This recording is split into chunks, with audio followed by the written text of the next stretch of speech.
Okay, what's up Arbitrage VEs? Again, welcome to the Arbitrage Academy, an Amazon VE blueprint that is focusing on Amazon online arbitrage product sourcing.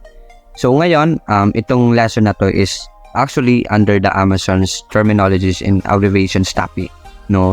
So, intellectual property or IP is actually one of the terminologies and abbreviations that you should learn kasi you will always encounter these terminologies in your own work as a product researcher. So, wag na natin itong patagalin pa and let us jump in kaagad sa lesson. Okay, so our learning objectives for this lesson would be, the first one here is we will going to talk about what is an IP branch. Now, the second one is we will going to discover kung paano nga ba mag-identify ng mga IP branch or ng mga products, no? So the third one is we will also going to talk about what is IP complaint, no? And then we will discover also on how to know if the brand had IP claims before, you know. And then we will also going to know how IP complaints will affect yung selling account ng client natin. And also lastly, we will also talk about why it's important to us, most especially as a product researcher, to know and also to learn the intellectual property. So these are the topics, no, that we will going to discuss for this lesson, and let us now start discussing them. Okay, so ngayon we will now going to talk about what is an IP branch. You know, so IP branch is actually, it refers to a branch that are legally protected under intellectual property laws to prevent unauthorized use or infringement of trademarks, copyrights, and patents. No, so actually yung tinatawag nating IP brands, no, is ito yung mga brands that are protected or under intellectual property, no. Meaning to say, when we say intellectual property, it refers to a legal rights that are granted to individuals or entities for their creations or inventions, providing them with exclusive rights and protection. So that is based on my research, based on what I have researched about intellectual property. So kaya may tinatawag na intellectual property rights, no, most especially sa mga brands, kasi it's a protection for them, no, it's a protection for them sa kanilang brand para ma-avoid sa kanila yung unauthorized use of their brands, and para maiwasan din yung pagbebenta ng mga fake products using their own brand name. So marami kasing sellers within Amazon who are selling fake products, or ang ginagawa nila is they are imitating those brand name para i-sell yung brand na yun sa Amazon. But yun nga, by the help of the intellectual property rights sa may-ari ng brand na yun is Amazon, no? Amazon is protecting their brands para ma-avoid sa kanila yung selling of fake products, no?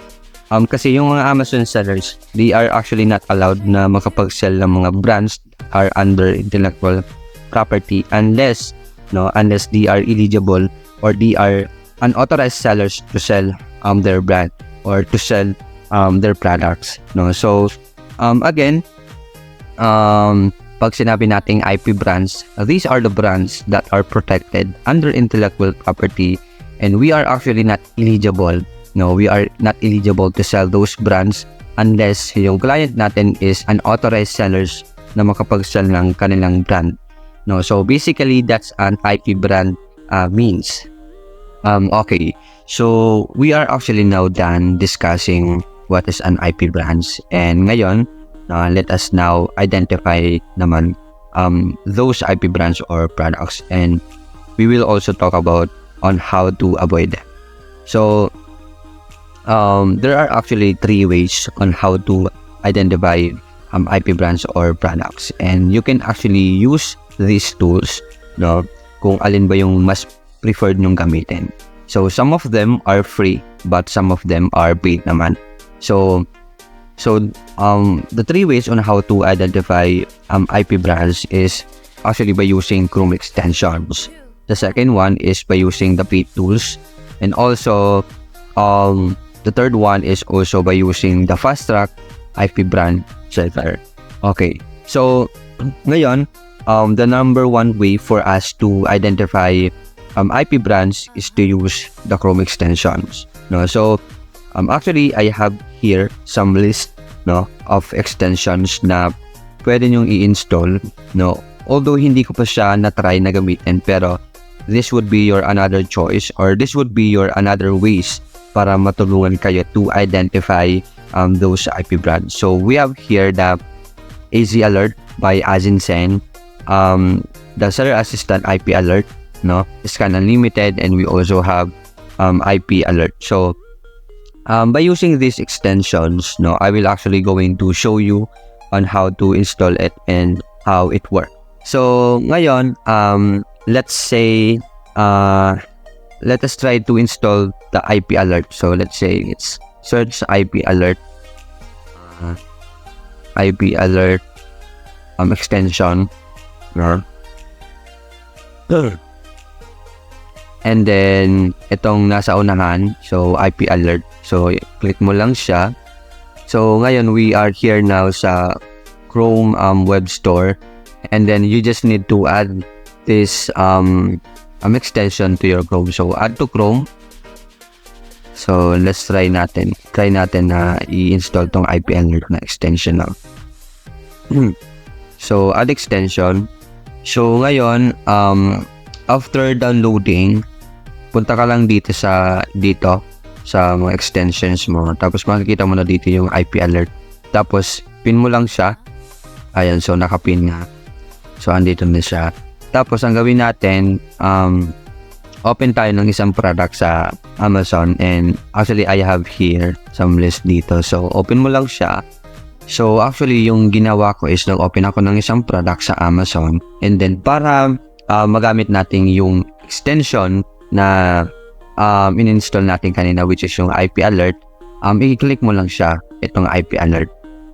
So loading siya,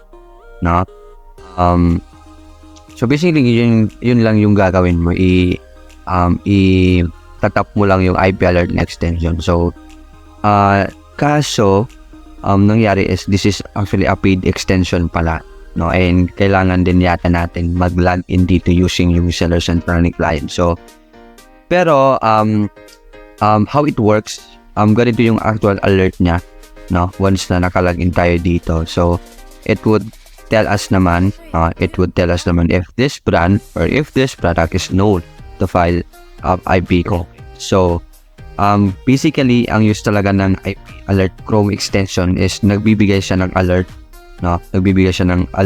usually kulay red siya, and dito katabi siya ng may sa may brand name on the page, using saying if the product has an IP claim. So in short, it would notify us naman if this brand is an IP, and we have to avoid kaagad this kind of product. So ayan, so that's the use of IP Alert. Okay, great. So yung second way also for us to identify some IP brands is by using the paid tools. So itong mga paid tools naman na to is si client mismo ang nagpo-provide nito sa atin. So bibigyan lang nila tayo dito ng access para madali nating ma-identify yung mga IP brands. So actually these paid tools na to is for general use na talaga to, and isa na dyan yung IP Alert na features nila, and kahit hindi na tayo gumamit ng extensions na minention natin kanina, kasi yung mga paid tools na to is meron na din silang features on identifying some IP brands. So ito yung may top 4 Amazon paid tools na ginagamit ng iba't ibang sellers for their Amazon business. So the first one here is the SaaS or the seller the second one is by using the Buybot Pro, the Jungle Scout, and also the FBA multi tool. But I will actually not going to walk through sa inyo yung full use I will not going to walk through sa inyo yung full use of this different tools na ginagamit ng mga sellers, and I will discuss it na lang sa mga susunod nating lesson. So I will create a separate video explaining on how to use these different tools na ginagamit ng Amazon sa Salesforce business. So, okay. So, ngayon, we are here now on Amazon, amazon.co.uk, which is from the United Kingdom. So, I will now going to show with you an example of some IP products or some IP brands that is showing IP alerts on a certain tools. So, currently, we are actually using Bybot Pro. No? So, we're currently using Bybot Pro because ito yung ginagamit ng client namin for their for his Amazon business. So we are going to use this Bybot Pro.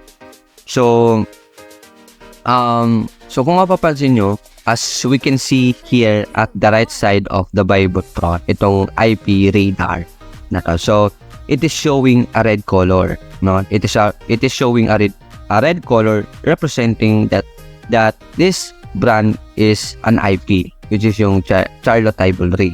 No, so kapag ganito, kaagad yung nakikita ko, may red color dito sa may IP reader na is, ini-skip ko na tong brand na to. Kasi ibig sabihin, it's a red color, not a green color, which means this is an IP brand. No? So again, pag green color, ibig sabihin, it's a good sign or hindi siya IP brand. Pag red color naman, ibig sabihin, it's a bad sign or in short, active IP yung brand na to. So, ito IP, then I will also give you an example dito some products that is not IP. So dito it is showing a green line, no? So a green color pala. So this is not an IP, and ito naman this is an IP brand.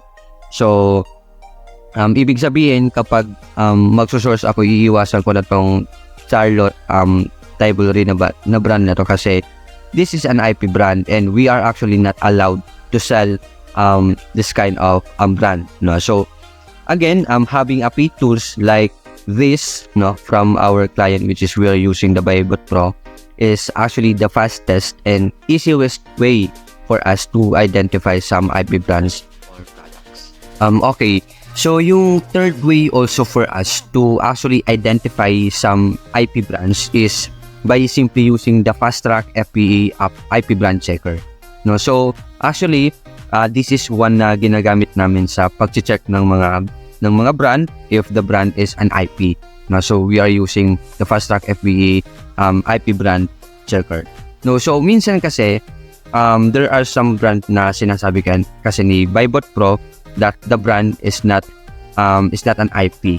No, like for example, nitong Rare Beauty. So sabi ni Bybot Pro, we are actually not this brand is actually not an IP brand, no? So pero kung i-check naman namin dito sa Fast Track, let's say Rare Beauty, no?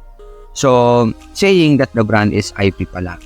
So once na andito kasi yung nag-search ka dito ng brand, tapos nakita mo dito yung brand na hinahanap mo, which is sa Amazon, automatic that is an IP brand. So mga listed dito is mga IP. No, so that's actually an example na that's why kaya minsan, no, we actually still double check pa rin dito sa Fast Track IP brand checker yung brand para mas secured yung pag-purchase namin ng product. So how to actually access this site? So paano ba natin ma-access tong site? So gawin mo, punta ka lang dito sa Google, tapos search mo lang tawag dito, search mo lang IP alert,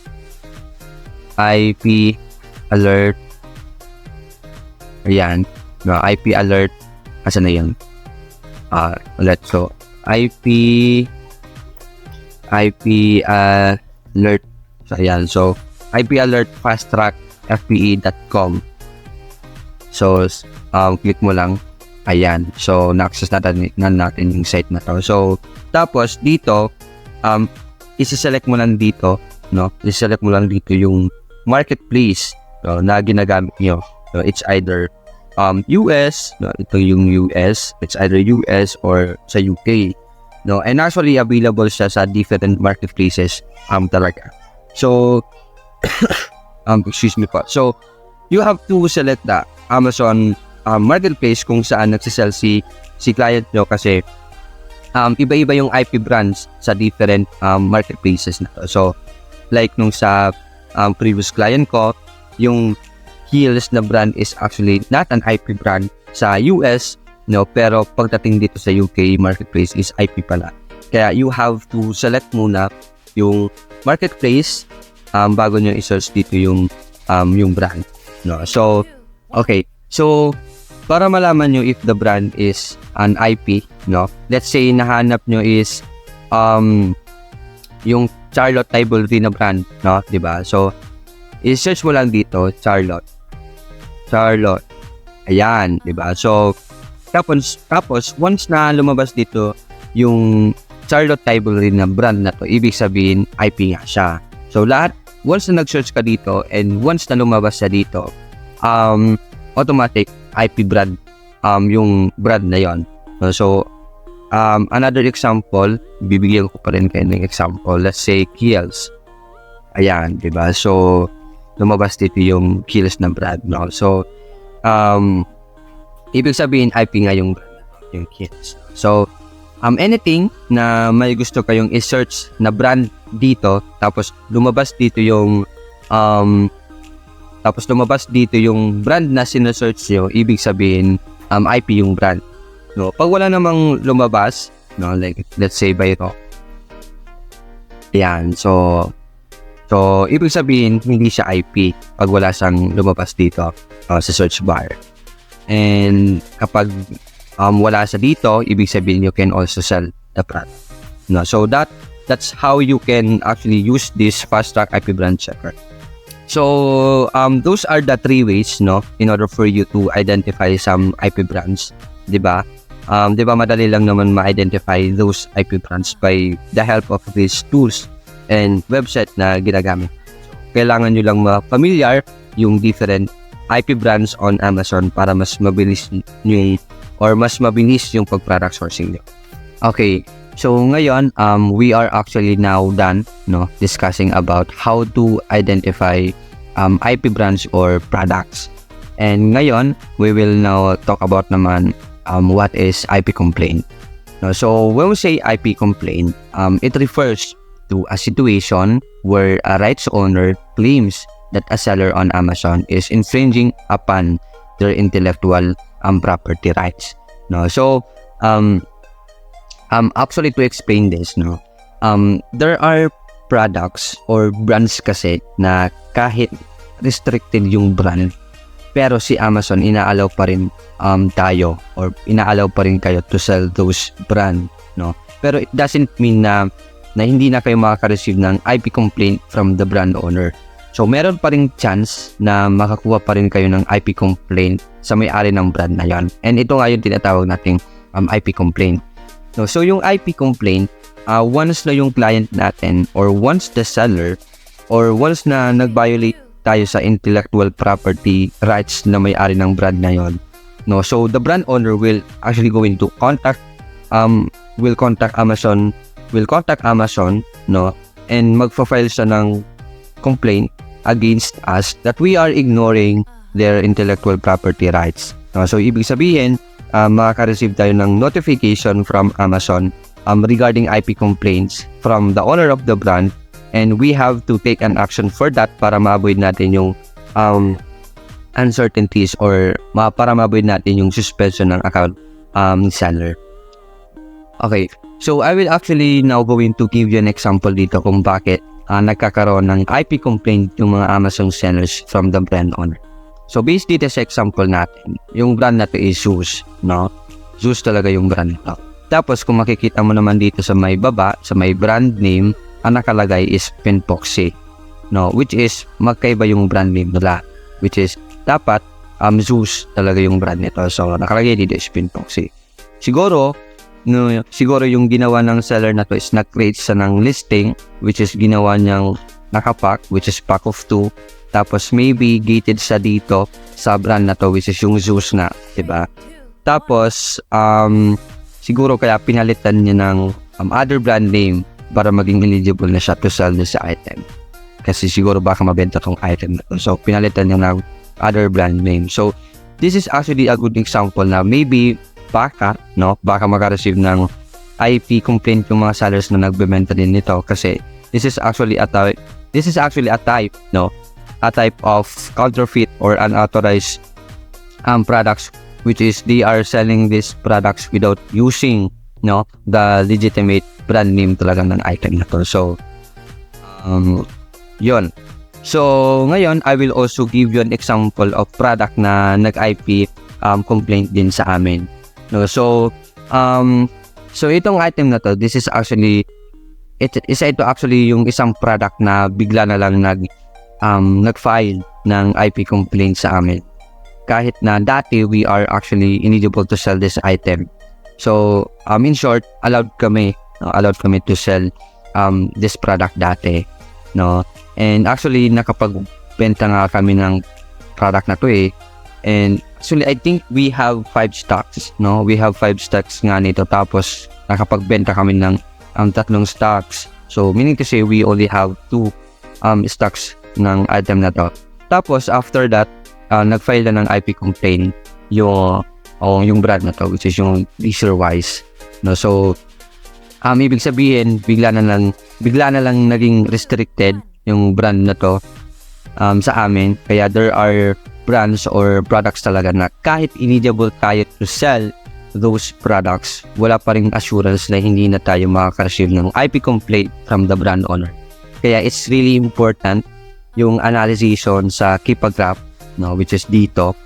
So it's really important na yung analysis talaga sa Keep-A-Graph, kung paano ba natin ma-identify yung mga products na may history na nag-file ng IP complaints, Pero I will going to create a separate video for that kasi another lesson ang gagawin natin doon. So basically this is also an example of product na naka-receive kami ng IP complaint.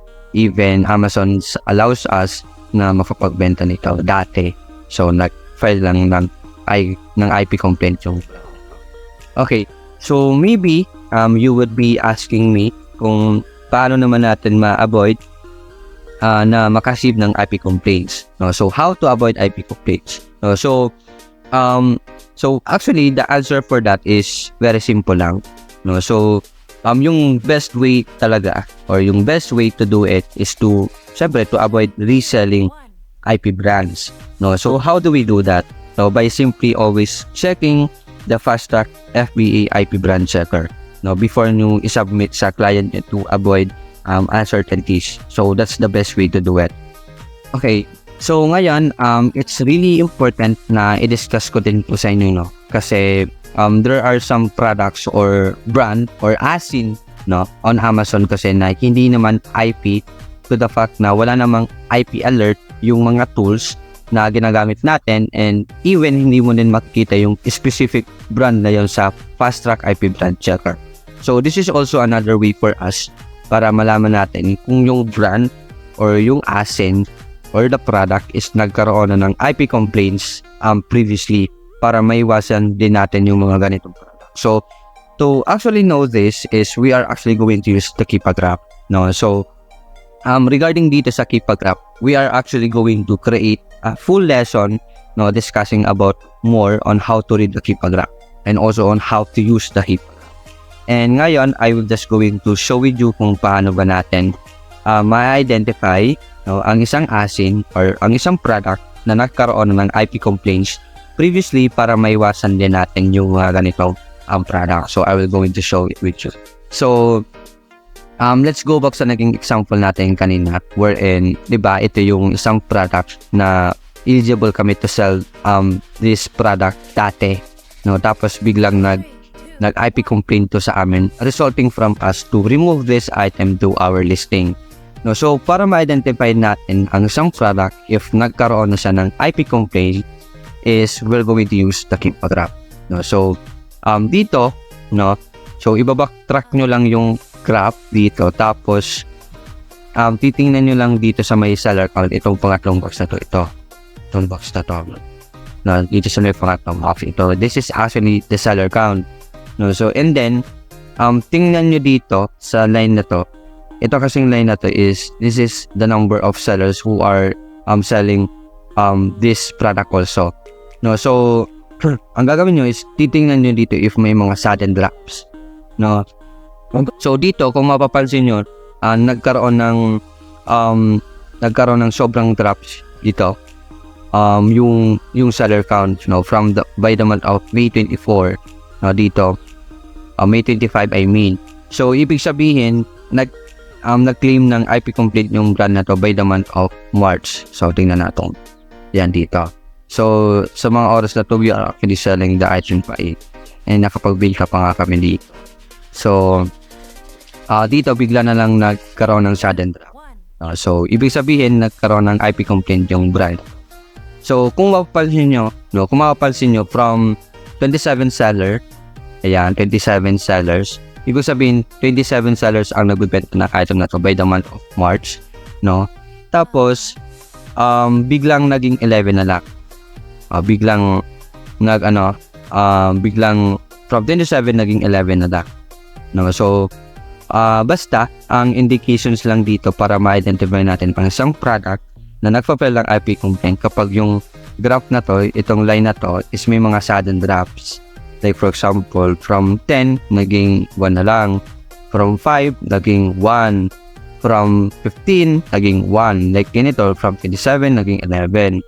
Ibig sabihin there are sellers na na-kick out sa listing na to and kasi nag-file ng IP complaint yung brand na to. So yeah, and kapag yun nga, kapag nag-IP yung brand na yun, kailangan nyo nang i-remove yung item na yun sa listing mo kasi hindi na kayo papayagan to sell their item unless you can contact the brand owner to be their reseller sa kanilang products. So basically that's how you can identify a product if nagkaroon na ng IP complaint yung isang product using the Keepa graph. No, so that's the best way to identify it. Okay. So ngayon, how IP complaints affects selling account. So once na nakapag-sell kayo ng isang IP brand sa Amazon, usually nagbibigay muna ng notification si Amazon sa seller if meron silang listing or meron silang ASIN that is an IP or maybe nag-claim ng IP yung brand na yon. Kasi once na hindi nyo ni-remove yung item na yon and nagkaroon pa kayo ng sunod-sunod na IP complaint from the different brands, no, chances are na baka masuspend yung account ni seller. So it would really affect yung account ni seller if that's happened. Kaya as a product researcher, no, our job is to give products to our client na napag-aralan talaga natin, no. That's why we have to be familiar to those IP brands on Amazon, no, para ma-avoid natin yung IP complaints from the different brands na sinasubmit natin that would possibly result for account suspension or deactivation ng account ni client, no. So yeah, so that's how IP complaints affects the selling account of the seller. So ngayon, why it's important to know. So ngayon, I am now done discussing all about IP brands. And ngayon, we will now going to talk about naman the importance for us, no, most especially as a product researcher, to know and also to learn more about intellectual property or IP. So parang this is our takeaways sa lesson natin about learning intellectual property or IP. So it's really important, no, na alam natin what is an IP, how to, and also on how to identify some IP brands, and also kung ano ba yung mga pwedeng maging effects of selling an IP brand sa selling account ni seller. So kailangan ma-familiarize kayo sa mga list of IP brands sa Amazon kasi it would really helps you na mas mapabilis, no, yung sourcing nyo kasi hindi nyo na kailangan pang i-check isa-isa yung mga brands sa mga sites na binigay ko sa inyo kanina, like yung Fast Track FB IP brand checker. So hindi yung you don't need na i-check pa yun isa-isa yung mga brand na yun sa IP brand checker once na na-familiarize nyo na talaga yung mga IP brand sa Amazon. And at the same time, palagi din kasi kayo makaka-encounter ng mga IP brands na hindi nyo mamalayan na IP pala yung products na nahanap nyo. Okay, it's really important na i-check nyo siya palagi sa Fast Track FBA IP brand checker before listing it on your Google Sheet or before nyo submit sa client nyo. And the most importantly is kapag alam nyo kasi those IP brands and also on how to identify products that are prone to IP complaint, mas nadadagdagan kasi yung value natin as a PR sa client natin kasi quality deals yung sinasubmit natin sa client. So that would really help us na ipagkatiwala or that would really helps you na ipagkatiwala na talaga sa inyo yung role as a PR ng client nyo kasi you are knowledgeable enough sa field na to. So those are the important things why it's important for us to be knowledgeable sa field na to, most especially sa mga IP brands. So yun.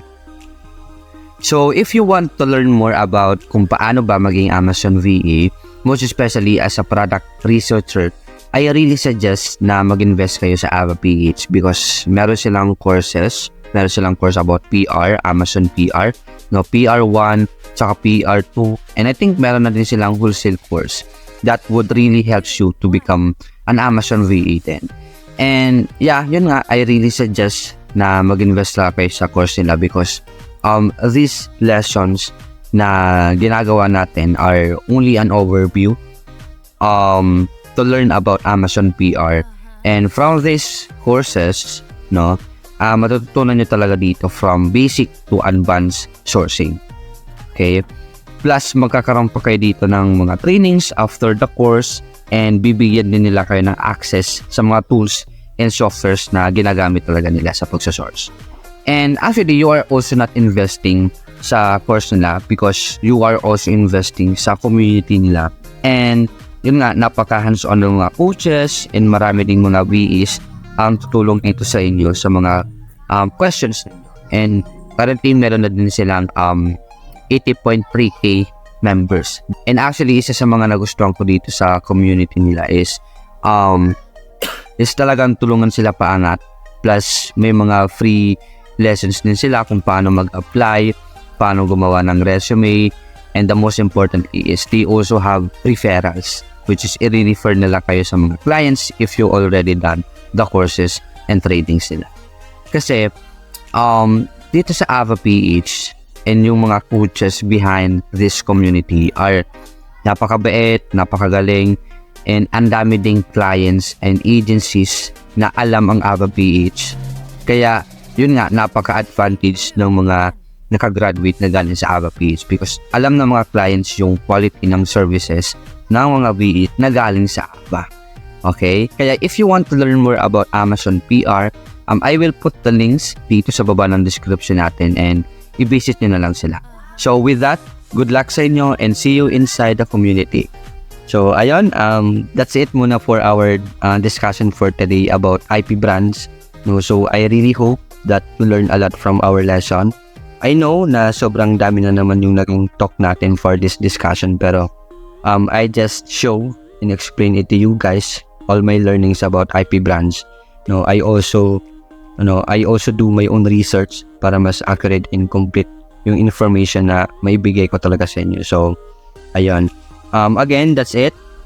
See you sa susunod nating lesson. Bye!